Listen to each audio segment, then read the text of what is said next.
Salut tout le monde, c'est Chewbacca de la chaîne Tech News. Aujourd'hui, on se retrouve pour une nouvelle vidéo sur bien choisir les composants de son PC de A à Z. Donc, on va tout de suite commencer. Donc, dans cette vidéo, je vais vous expliquer. Déjà, ça s'adresse déjà à tous les types de PC, que ce soit portable, tour ou tout en un. Tous les types de systèmes d'exploitation, Windows, Mac, Linux. Voilà, on va dire tous les composants, pas forcément dans le détail, mais enfin quand même. Allez, c'est parti. Surtout, n'hésitez pas d'ailleurs à vous abonner et à lâcher un gros pouce bleu, ça me ferait extrêmement plaisir. Et voilà, c'est parti. Donc déjà, on va commencer par, vaut-il une tour, un PC portable ou un tout en un? Donc après, ça c'est vous qui choisissez. Moi, j'ai mis seulement des petits résumés en fait. Donc le PC portable, c'est pratique parce que c'est portable en fait. On peut par exemple, si vous prenez un PC pour les cours ou si vous êtes lycéen ou même comme ça, parce que vous n'avez pas l'intention d'en faire grand-chose, plus comme PC familial, ça peut être très bien. Mais par contre, pour avoir une bonne batterie, un bon écran, et des bons composants, et ben, il faut souvent mettre plus de 1000 euros, voire 1500 euros pour certains. Ensuite, après les tours, elles sont beaucoup moins chères. Ah oui, et les PC portables, c'est surtout très cher. Donc les tours, c'est moins cher. C'est moins cher, voire beaucoup moins cher. Par exemple, si vous prenez un PC portable à 2000 euros, et ben son équivalent en tour, il va coûter 1500 euros à peu près. Écran non compris. Donc c'est beaucoup moins cher avec un choix de composants énorme. En fait, on peut mettre tous les composants qu'on veut. C'est vraiment c'est universel quoi, un peu. Mais c'est pas portable du coup, sauf si vous prenez des mini boîtiers avec des mini composants, vous verrez que ça existe dans la suite de la vidéo. Mais dans ces cas-là, il faut une prise sur secteur. Et enfin, après, on a un dernier type d'ordinateur, c'est les tout en un, genre Mac Pro, etc. Ou même Asus, ils en font. Donc c'est parfait pour faire de la bureautique. Malheureusement, il y a très très peu de marques qui en font avec donc c'est bien après pour faire de la bureautique, mais si vous voulez que ce soit un PC familial ou gaming, ce sera pas du tout ça. Parce que souvent il n'y a aucune carte graphique. Donc ensuite après on va passer au choix du système d'exploitation. Apple, Windows ou Linux. Donc Apple c'est parfait dans un cas de professionnel, mais c'est très cher. Parce que ça peut pas s'acheter online, il faut obligatoirement avoir un PC Apple. Et les PC Apple c'est très très très très cher. Windows, c'est à peu près la marque référence universelle. Donc pour un truc familial, c'est bien. Ça coûte 75 euros chez certains sites. Et il y a énormément de compatibilité parce que c'est un petit peu le truc universel. Et enfin, il y a un dernier système d'exploitation qui est beaucoup moins connu, qui s'appelle Linux. Il est totalement gratuit. Et ce qui est bien, c'est qu'il y a de plus en plus de jeux ou de logiciels qui sont compatibles. Il faut l'utiliser surtout lorsque vous avez un ordinateur peu puissant car il demande peu de ressources ou pour un vieux PC que vous avez retapé. Ensuite après, on va commencer par choisir les composants. Donc d'abord, le composant à peu près phare donc de votre configuration, c'est le processeur.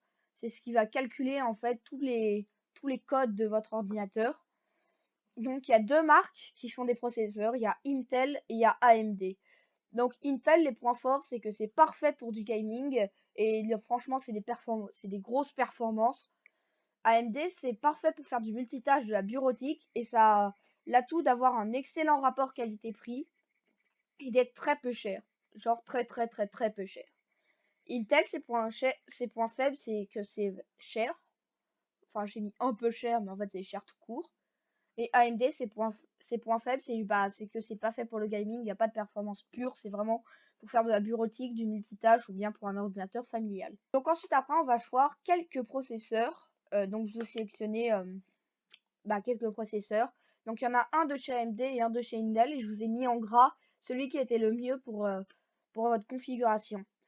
Au prix qui coûte. Donc en bas de gamme, je vous propose le Intel Core i3 7100 à 149 euros. Donc c'est le Intel d'entrée de gamme à part les Pentium. Et sinon on a le AMD Ryzen 5 2600 qui est à 152 euros, donc 3 euros plus cher, mais on a quand même un gros niveau de performance d'écart, enfin voilà, bref, vous m'avez compris.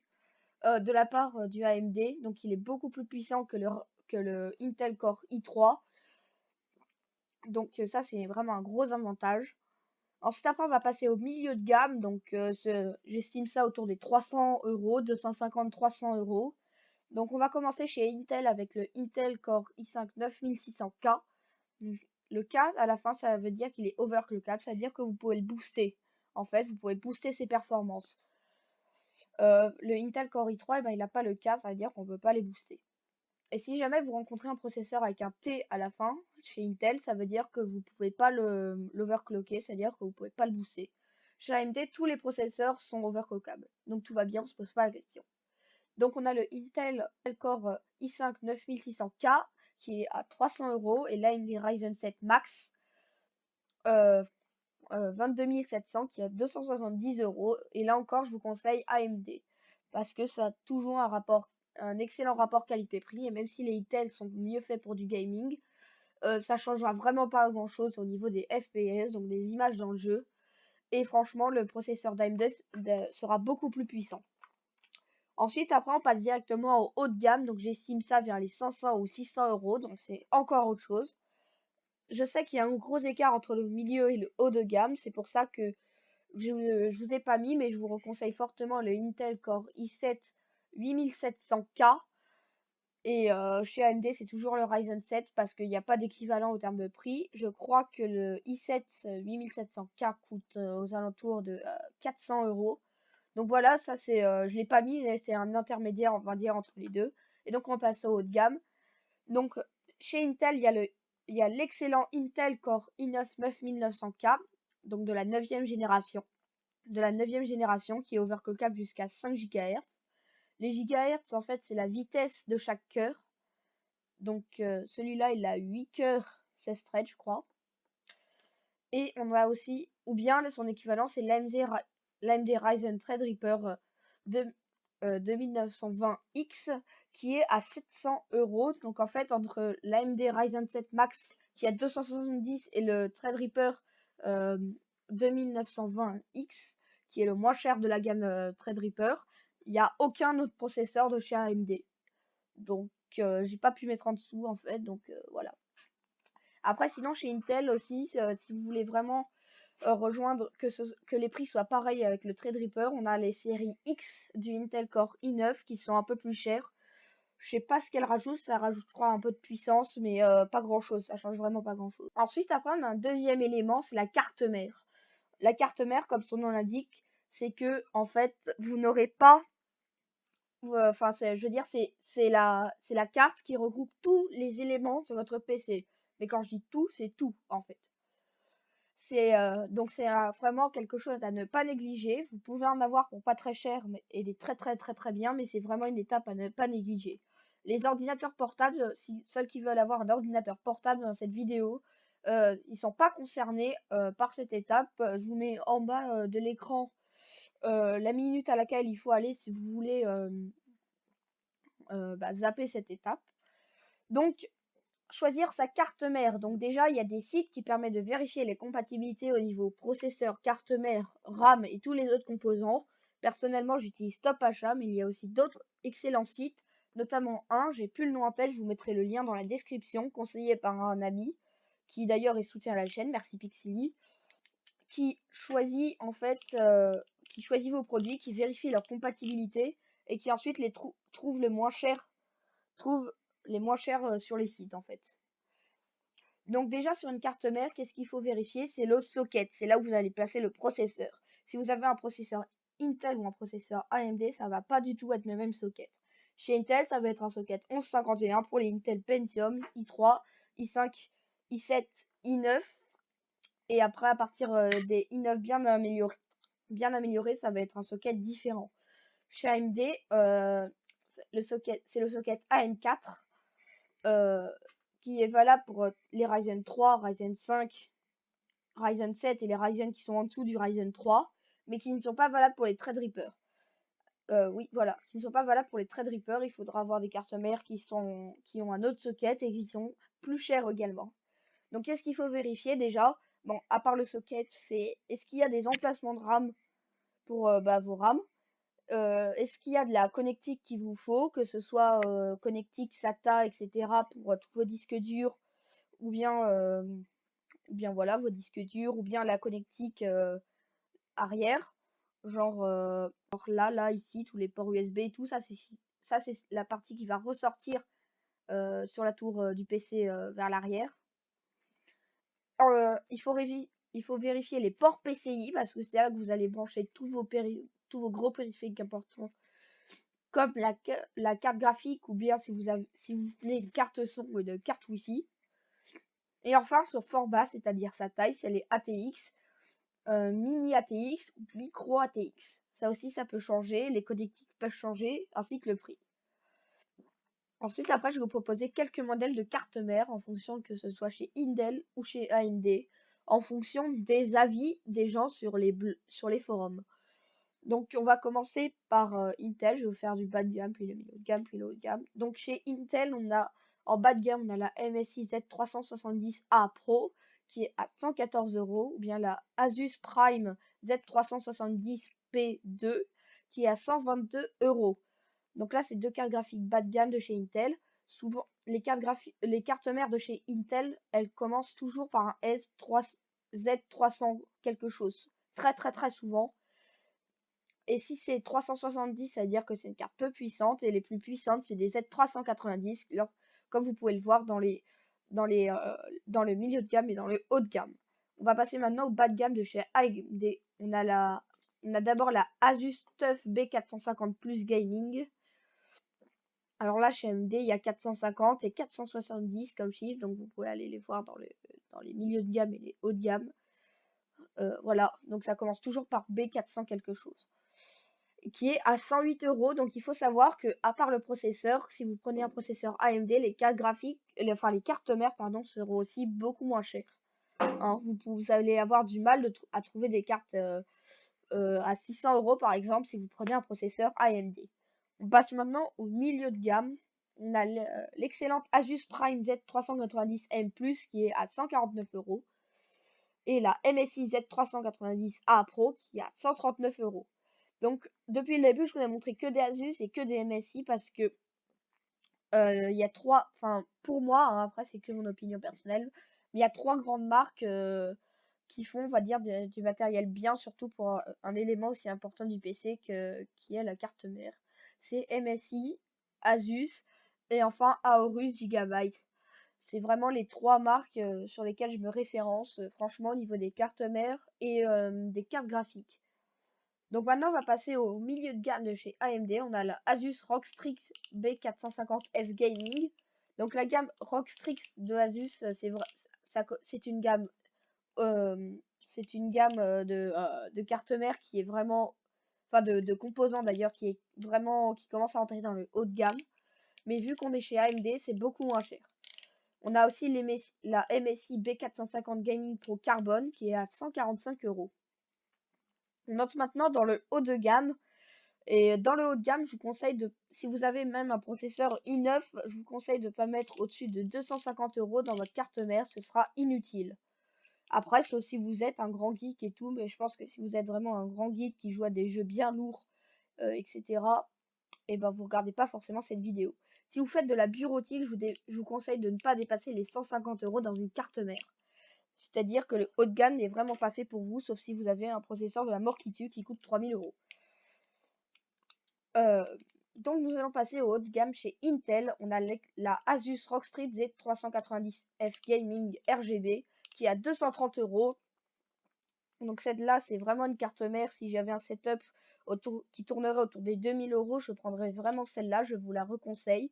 Je vous la conseille vivement. Après, en plus, elle est très jolie, un look très joli. Allez faire pause sur la vidéo pour aller la voir, mais elle est magnifique. Et on a aussi la MSI MPG Z390 Gaming Pro Carbone, donc toujours en finition carbone, qui est à 209 €, un peu moins cher, mais aussi au niveau esthétique un petit peu moins bien. Au niveau des connectiques, les deux c'est quasiment la même chose. Ensuite, après le haut de gamme chez AMD, la Asus ROG Strix X470F Gaming qui est à 224 €. Donc en gros, c'est l'équivalent en puissance de la haut de gamme Asus Z390F Gaming. Vous voyez que ça se finit par F et c'est les mêmes finitions, vraiment, c'est juste le socket qui change. Là, c'est exactement les mêmes, c'est juste le socket qui change. Et sinon, la Gigabyte X 470 Aorus Gaming 5 Wi-Fi, c'est-à-dire en gros qu'elle sera optimisée pour le Wi-Fi, qui est à 226 €. Donc là aussi, Aorus, c'est vraiment une marque fiable. Franchement, on peut faire confiance à ça. Ensuite, après, on va passer à une autre étape très importante, la barrette de RAM. Les barrettes de RAM, c'est ce qui va faire tourner, c'est la mémoire vive en fait, et c'est ce qui va faire tourner tous vos jeux. Donc, en gros, une barrette de RAM, pour les plus noobs, c'est comme une boîte de camembert. Imaginons que le camembert, ce soit votre logiciel ou votre jeu, et que les barrettes de RAM, ce soit la boîte à camembert. Si le camembert est trop gros pour la boîte à camembert, alors le logiciel en question, eh ben, il buggera, il y aura moins de performance là-dessus. Donc c'est pour ça que c'est pareil, une étape à ne pas lésigner du tout. Donc il faut prendre des très bonnes barrettes de RAM. Les barrettes de RAM, c'est si vous avez un ordinateur portable d'ailleurs, les barrettes de RAM, normalement elles sont faites, mais après je vais vous donner en fait les meilleurs la taille à avoir en barrette de RAM. Donc les barrettes de RAM, en fait, il y a beaucoup de compatibilité à vérifier. C'est pour ça que je vous recommande d'aller sur un site spécialisé pour faire pour vérifier vos compatibilités avec vos barrettes de RAM. Mais après, je sais que souvent les sites spécialisés comme ça, ils rajoutent aussi beaucoup de taxes. Donc après, je vous recommande d'après de ramener tout ça sur Amazon ou Cdiscount ou un truc dans le genre. Donc alors déjà, qu'est-ce qu'il faut vérifier? C'est l'emplacement sur la carte mère. Si la carte mère a assez d'emplacement pour vos barrettes de RAM. Ensuite après, c'est le nombre de barrettes en fonction si c'est quad channel, dual channel ou bien si c'est une seule barrette de RAM parce que je sais que ça aussi ça peut changer. Ça peut changer les performances de votre PC. En général, je vous recommande la dual channel. Franchement, c'est quand vous avez deux barrettes. Ensuite après, on a la fréquence, c'est-à-dire la vitesse. C'est exactement comme les processeurs. Ça va environ des 2000 MHz ça peut monter jusqu'à 4000 pour les très haut de gamme. Et ensuite après on a la taille, c'est-à-dire combien elles font. Si par exemple vous voulez prendre 16 Go, je vous recommande 2 fois 8 Go en par exemple 3000 GHz, ça va vous coûter 120 €. Et ensuite après les autres critères de compatibilité, donc ça après c'est en fonction du processeur et de la carte mère. Mais encore une fois, je vous conseille d'aller voir un site spécialisé. Donc maintenant je vais vous montrer quelques références, on va dire quelques gammes qui sont recommandées. Donc vraiment, si vous choisissez l'un de ces modèles, vérifiez les compatibilités parce que sinon après votre PC risque de démarrer et les barrettes de RAM seront sans doute mortes, c'est-à-dire qu'elles seront inutilisables parce qu'elles auront voilà, elles seront inutilisables. Donc déjà, on a la série Corsair Vengeance LPX qui est vraiment peu cher avec des performances incroyables. Voilà. Par exemple, 16 Go de RAM en 2 fois 8 Go à 3000 MHz, ça coûte voilà 120 €. C'est vraiment une référence. Donc les barrettes, c'est des barrettes qui vont de 4 à 16 Go pièce. Donc voilà. Ensuite après on a les G-Skill Trident Z. Donc ça c'est vraiment des barrettes de RAM haut de gamme, franchement. Qui vont de 8 à 16 Go par barrette. Et franchement c'est un peu plus cher, mais les performances sont en rendez-vous. Et franchement c'est vraiment fiable. Les Trident Z c'est vraiment une référence en termes de barrettes de RAM haut de gamme. Ensuite, après, on a les HyperX Fury. Donc, il y a différents coloris. Il y a HyperX Fury blanc, noir ou rouge qui vont de 4 à 16. Donc, c'est comme en fait les Corsair Vengeance LPX. C'est vraiment des barrettes de RAM qui sont très accessibles pour une grande qualité. Et enfin, après, on a les Ballistic Sport. J'ai pas pu les tester ni rien. Mais enfin, dans les forums, ils disent qu'elles sont vraiment très fiables. Donc, pareil, de 4 à 16 Go par barrette. Ensuite, après, on va choisir une étape clé si vous voulez faire un PC gamer, la carte graphique. Par contre, si vous voulez faire uniquement de la bureautique ou bien vous avez un PC familial avec où vous jouez pas vraiment aux jeux vidéo, si vous prenez un processeur Intel, il y a une carte graphique intégrée en fait dans le processeur, donc vous n'aurez pas besoin de carte graphique. Et pareil si vous voulez faire de la bureautique. Après, si vous commencez à être dans le gaming ou si vous travaillez chez Pixar, bon bah là, effectivement vous en aurez besoin. Donc déjà, qu'est-ce qu'il faut vérifier sur une carte graphique? Il faut vérifier les ports PCI Express de la carte mère, s'ils sont là, s'ils sont présents. Et par exemple, il y a certains formats de carte mère, je ne sais plus si c'est les mini ATX ou les micro ATX qui n'ont pas de port PCI. Donc vraiment, faites très attention à ça. Ensuite, après, on a l'architecture de la carte graphique. Je veux dire, comment est-ce qu'elle est composée. Par exemple, pour Nvidia, il y a les RTX, et ben, c'est une nouvelle architecture Turing. Ensuite, après, Nvidia ou AMD, encore une fois, là, il y a AMD qui fait aussi des cartes graphiques. Et sinon, l'autre grande marque, c'est Nvidia. Après, sinon, il y a d'autres marques, hein. Enfin, je veux dire, comme MSI, mais l'important, c'est que, enfin, je veux dire, il y a Nvidia qui produit les puces. Et après, il y a les autres marques, genre MSI, Asus, etc., qui font le décor autour, genre les refroidissements, etc. Genre, tout ce que vous voyez là, tous les jolis petits trucs. Mais sinon, la carte verte, franchement, c'est Nvidia ou AMD qui les font. Donc, voilà. Ensuite, moi personnellement, je vous recommande plus Nvidia que AMD parce que les cartes AMD, c'est vraiment aussi pour du bas de gamme. C'est comme leur processeur, c'est plus orienté vers du bas de gamme. Et ensuite, après, si vous commencez à monter vers du moyen de gamme, haut de gamme chez AMD, lorsque vous prenez par exemple la série Vega 56, c'est des cartes qui consomment vraiment énormément, énormément. Donc, si vous voulez une config peu cher, franchement, c'est déconseillé. Enfin, je veux dire peu cher, 2000, le de gamme c'est déconseillé, il faut plus partir vers une carte graphique Nvidia. Ensuite, après, il faut vérifier la mémoire vive. En gros, c'est la RAM qu'il y a dans la carte graphique, parce qu'en fait, la carte graphique, c'est comme si elle va aller, lorsque vous tournez un jeu vidéo, c'est comme si elle allait en quelque sorte remplacer le processeur, et du coup, ici, barrette, c'est sur elle que va tourner tous les codes et tout, c'est elle qui a tout calculé, donc vraiment, c'est très important. Donc, la mémoire vive, je vous conseille de prendre de la DDR5, donc donc la mémoire vive, voilà. Donc, dans les cartes graphiques, on a de la mémoire vive qui est plus importante, donc de la DDR5 ou de la GDDR6 pour les nouvelles RTX de chez Nvidia. Et donc, pareil, si vous voulez prendre une carte bas de gamme, je vous conseille d'aller sur 4 Go en DDR5 en prenant une GTX ou une RX 580, je crois. Et après, si vous voulez monter dans du moyen de gamme, je vous conseille 8 Go en DDR5 ou en DDR6. Et après, si vous voulez vraiment une Titan ou une GTX 1080 ou une RTX 2080 Ti, je vous conseille de partir sur du 11 Go en DDR5 ou en GDDR6. Vraiment. Ensuite, après, on a la fréquence. Donc, c'est encore une fois comme le processeur ou les barrettes de RAM, vu que ça les remplace encore une fois. Donc, pareil, c'est toujours exprimé en mégahertz. Donc, plus il y en a, mieux c'est. Et à la finesse de gravure avec quoi la carte a été gravée. Pareil, plus c'est fin, mieux c'est. Et enfin, le refroidissement, donc les gros ventilos que vous voyez là. Parce qu'il faut savoir qu'un processeur, on va en parler après, mais ça, il faut installer un refroidissement à part, mais encore une fois, on verra ça après. Mais sur la carte graphique, c'est vraiment une étape à ne pas lésigner parce que si votre carte chauffe trop, ses performances vont baisser, vous risquez de l'abîmer. Ensuite, après, on va passer aux recommandations que je vous fais par rapport aux cartes graphiques. Donc déjà, on va commencer avec les bas de gamme. On commence avec la MSI Radeon RX 580 Armor à 4 GB en DDR5, je crois, qui est à 200 euros. Donc 200 euros pour une carte graphique bas de gamme, c'est vraiment ce qu'il faut.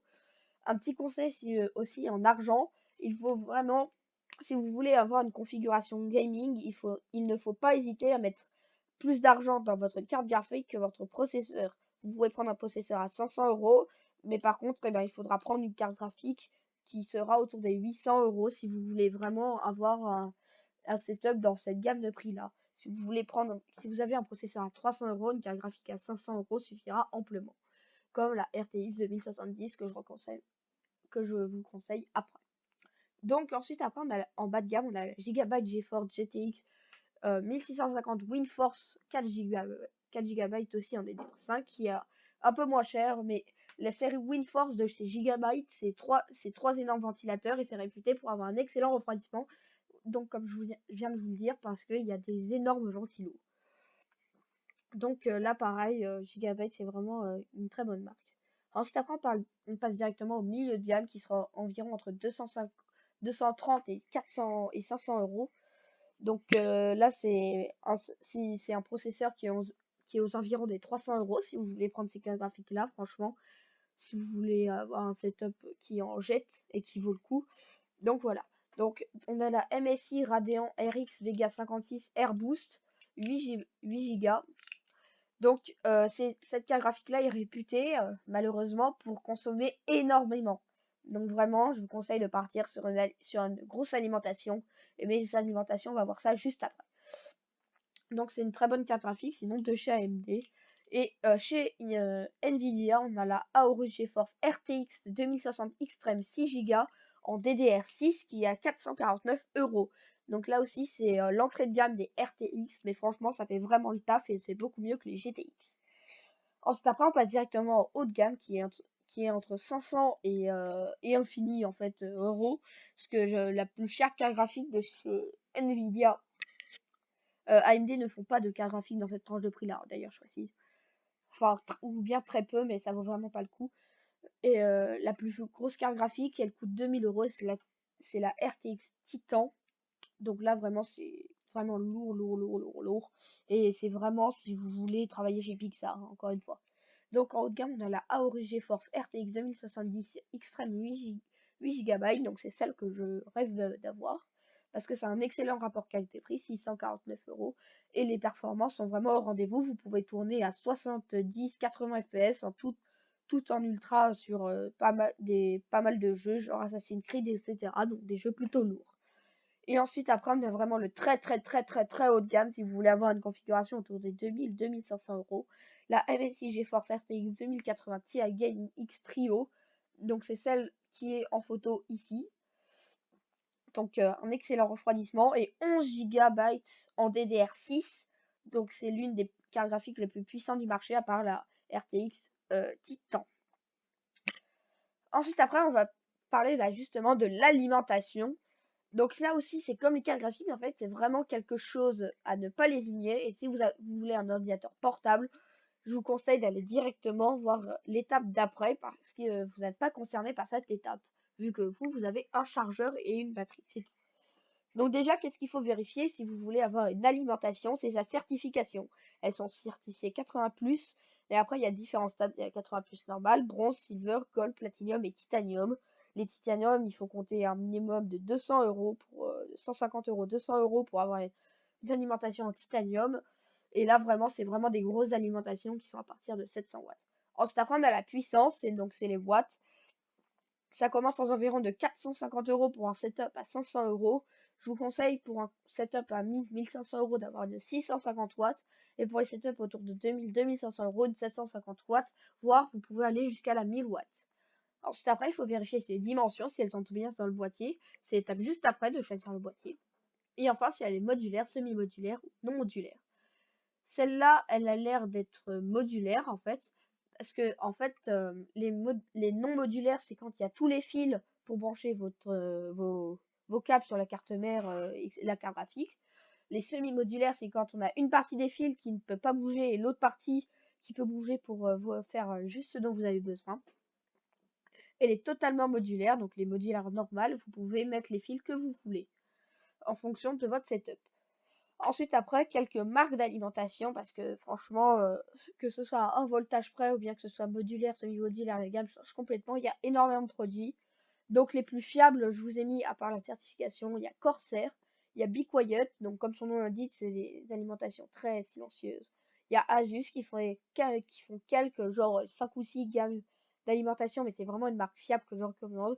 Et EVGA qui font beaucoup d'alimentation, donc si vous qui font qui sont pas forcément hyper réputés, mais qui ont vraiment une grande marque d'alimentation et qui sont bien certifiés si vous voulez avoir une configuration bas de gamme. Ensuite, après, on va choisir son stockage. Donc, pour stocker tous vos différents fichiers, que ce soit Windows, une application, même une photo si vous voulez, ou bien ce diaporama.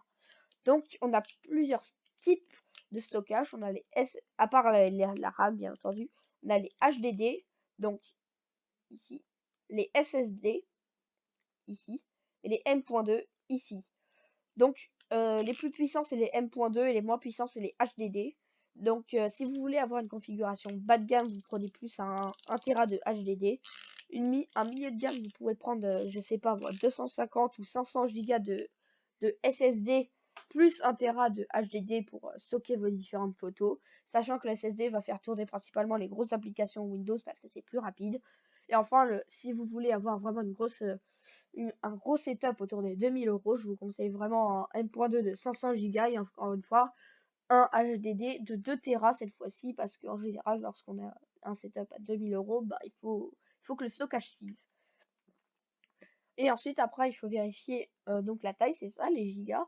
Et ensuite après, si vous avez des emplacements ou bien des câbles SATA, et des emplacements SATA, pardon, sur la carte mère. Donc les emplacements M.2, enfin les disques durs M.2, ça se fixe directement sur la carte mère. Donc voilà. Les SSD, ça se fixe à l'arrière de la carte mère. Donc pareil, il faut vérifier les connectiques. Et les HDD, ça se fixe dans le boîtier, mais ça se branche par câble SATA. Donc il faut vérifier si vous avez assez de câbles SATA fournis, de prise SATA fournis avec votre carte mère. Mais encore une fois, je vous recommande d'aller dans un site spécialisé de configuration. Et enfin, après, on a choisir son boîtier. Donc le boîtier, c'est vraiment principalement pour l'esthétique. D'ailleurs, c'est le deuxième critère. Il y a très peu, franchement, de critères. Mais les 3 critères qui sont là, c'est vraiment des critères importants. Donc déjà, on a la taille. Si la carte mère, elle rentre à l'intérieur avec la carte graphique et tout. Parce que franchement, vous vous rendez peut-être pas compte, mais une carte graphique, c'est vraiment gros. Si vous prenez des versions haut de gamme. Et pareil pour les cartes mères. Les cartes mères ATX, c'est des cartes mères qui sont quand même assez grandes, relativement. Ensuite, après, on a son esthétique, bien entendu. Donc celui-là, j'ai choisi ce boîtier-là comme illustration parce que je le trouvais plutôt sympathique. Et ensuite, après, c'est le bruit parce que... Alors après, j'ai oublié des critères, mais en tout cas, voilà. Le critère, c'est le bruit. Parce qu'un boîtier, franchement, quoi qu'il arrive, votre configuration va faire énormément de bruit. Et c'est justement le boîtier qui va empêcher que le bruit ressorte vers l'extérieur. Et après, j'ai oublié quelques détails, mais par exemple, le refroidissement, c'est important que vous ayez un bon flux d'air dans votre boîtier. C'est pour ça qu'à l'avant, on a ici sur ce boîtier, on a 2 ventilateurs et un à l'arrière. Comme ça, le vent, il entre par là et il sort par là. Et votre boîtier est encore une fois plus aéré. Et comme ça vous permettra que vos performances ne soient pas ralenties. Ensuite, après, on passe directement à la suite. C'est son ventirad water cooling. Donc, c'est ce qui va refroidir votre processeur. Parce qu'un processeur, s'il n'y a pas ça, en fait, il crame, en fait. Donc, ça, c'est obligatoire. Et j'ai bien obligatoire. Et par contre, après, un water cooling n'est pas obligatoire. Sauf si vous avez vraiment des gros processeurs à partir de 600 €. Donc, déjà, il faut choisir. Il y a 3 types de refroidisseurs processeurs. Il y a soit le ventirad. Donc c'est un refroidissement par air, mélange d'un radiateur et d'un radiateur et d'un ventilateur. Ici on a le radiateur qui refroidit. Et ici on a le ventilateur qui dégage la chaleur. Et ici là, est-ce que tu peux te pousser s'il te plaît? On a les emplacements donc pour c'est en dessous ça qu'on va mettre le processeur. Donc une fois que ce sera dans votre setup, si vous avez une tour avec un joli boîtier transparent, de quoi qu'il arrive, on ne verra pas votre processeur. Ensuite, après, on a le deuxième type de refroidissement, c'est le water cooling. C'est le refroidissement par eau. Donc ici, c'est le bloc qu'on viendra fixer. Enfin, en gros, c'est l'équivalent de ça. Qu'on viendra fixer ici, c'est un refroidissement par eau. Et ça, on viendra le visser au-dessus du boîtier ou bien sur le devant ou sur le derrière. Donc ça refroidit beaucoup mieux, mais après il y a aussi plus d'entretien. Et ensuite, après on a le water cooling custom. Donc ça c'est vraiment pour des setups à partir de 3000 €. Donc franchement, si vous regardez cette vidéo, je doute fort que vous en ayez besoin. Et franchement, ça coûte très cher, ça coûte 200 € à installer. Et cette fois-ci, c'est au lieu que ce soit des vieux tubes en plastique, c'est des tubes en verre. Et comme je vous l'ai dit, c'est custom, c'est-à-dire que vous pouvez, ces tubes en verre, vous pouvez les mettre n'importe où vous voulez, avec un refroidissement, avec un radiateur custom aussi. Franchement, mais ça coûte très cher avec un liquide fluo, vu que c'est des tubes en verre le plus souvent. Ensuite, après, le deuxième critère à vérifier, c'est sa taille. Par exemple, si c'est du 120 mm ou du 240. Là, je pense que c'est du 240 à vue d'œil, c'est la taille des radiateurs en fait. Et donc voilà. Et ensuite, après, bien entendu, c'est le bruit parce que à part la carte graphique, c'est le truc qui va faire le plus de bruit dans votre setup. Donc là, encore une fois, on a Be Quiet. Donc, comme ça nous indique, c'est silencieux en fait. Be Quiet, ça veut dire silence en anglais. Donc voilà. Ensuite, après, on va penser un petit peu aux ordinateurs portables, les pauvres, parce que depuis tout à l'heure, on parle de composants qui sont principalement faits pour des tours. Mais maintenant, on va passer aux ordinateurs portables.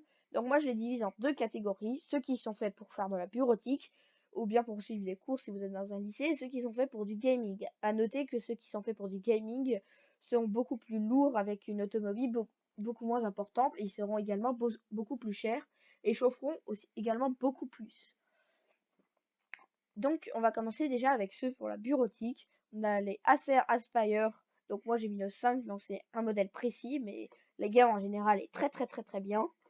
On a les Microsoft Surface qui sont franchement des trucs pas chers, mais vraiment pour faire le taf si vous êtes dans une université ou si vous suivez les cours avec votre ordinateur, ou bien pour faire du traitement de texte. Les Asus VivoBook, donc c'est du milieu haut de gamme. Donc pareil, là c'est plus si vous travaillez dans une société, si vous êtes un petit adulte, pas comme moi. Les Acer Swift, donc c'est la même tranche de prix que les VivoBook de chez Asus. Et le haut de gamme, c'est vraiment les MacBooks de chez Apple si vous voulez avoir quelque chose de chez Apple. Ensuite, après, on passe aux ordinateurs gaming. Donc là, pareil, c'est des gammes en fait, c'est des sous-marques des grandes marques sauf pour MSI et Alienware. Mais pareil, il n'y a pas vraiment de modèle en général vu que c'est des marques qui sont spécialisées dans les ordinateurs gaming. Donc on a la gamme la sous-marque de Lenovo, c'est la Legion. Donc pareil, il y a plusieurs modèles en portable ou en tour d'ailleurs, si vous voulez avoir une tour toute faite.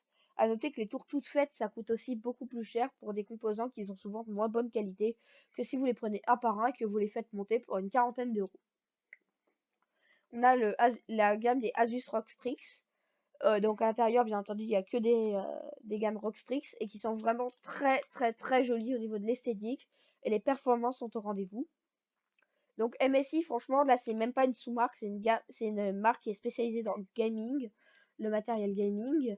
On a la sous-marque d'HP qui est Omen, donc pareil, la plusieurs gaming. Et enfin, on a Alienware qui est une sous-marque de Dell.